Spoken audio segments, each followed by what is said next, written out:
சூழ்ச்சி. இது கெட்ட எண்ணத்தினுடைய இன்னொரு வெளிப்பாடு. நல்லவங்களுக்கு சூழ்ச்சி இருக்கா, ரொம்ப யதார்த்தமா இருப்பாங்க. ஆனா கெட்ட எண்ணம், கெட்ட மனசு, கெட்ட குணம், கெட்ட பழக்க வழக்கங்கள் இருக்கிறவங்களை பாருங்க, அவங்க கிட்ட சூழ்ச்சி இருக்கும்.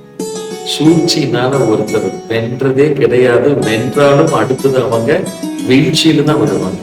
அதனால எப்பொழுதுமே நம்முடைய பார்வை, நம்முடைய எண்ணம், நம்முடைய பேச்சு, நம்முடைய செயல், நம்முடைய பாதை, நம்முடைய வாழ்க்கை எப்பொழுதுமே நல்லதாக இருக்கும் பட்சத்தில் நிச்சயமாக நமக்கெல்லாம் சூழ்ச்சி என்பது தேவையே இல்லைங்க. இப்படி ஒவ்வொன்றாக வேண்டாதவைகளை, வீணானவைகளை, உபயோகம் இல்லாதவைகளை, நம்மை உருக்குலைக்கக்கூடியவைகளை நாம் ஒவ்வொன்றாக ஒவ்வொரு தினமும் விட்டு விட்டாலே போதும், நாம் இந்த உலகத்துல ஒப்பற்ற மனிதனாக, உயர்ந்த மனிதனாக நிச்சயம் வாழ முடியும். அது உங்களாலே முடியும்.